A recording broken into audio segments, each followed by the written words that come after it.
Ordre croissant, et dans ce sens-là, ils nous en manquent qu'un Gabriel. Attention à toi. La rentrée des classes, c'est seulement lundi prochain, mais voilà que la maîtresse donne déjà des consignes. Dans cette salle d'école, les petits élèves entrent en CE2, en CM1 ou en CM2, et ils sont là de leur plein gré. On fait plein d'activités et des fois on va en sortie et on apprend un petit peu dans tout ça en s'amusant et je trouve ça hyper bien. Là, il y a des autres enfants pour que je joue parce que moi je suis fille unique.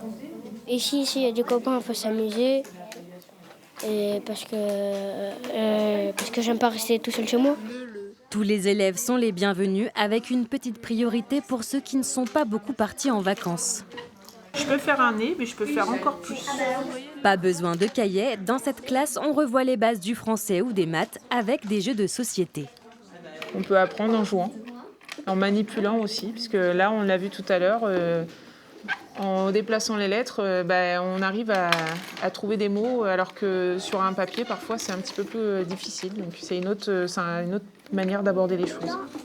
Dans ce quartier prioritaire de Poitiers, l'objectif est aussi de changer l'image de l'école et redonner confiance aux élèves avant leur vrai retour en classe. Ils sont contents de revenir à l'école, voilà, pour dédramatiser un peu cette rentrée aussi, ce poids de la rentrée, retrouver les horaires, se recoucher tôt, et puis retrouver un rythme et surtout retrouver le partage, être ensemble.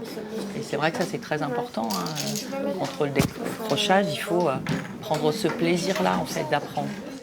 Pendant la semaine, les enfants vont aussi faire du sport et des visites au marché ou au planétarium. Tout un programme pour apprendre sans s'en rendre compte.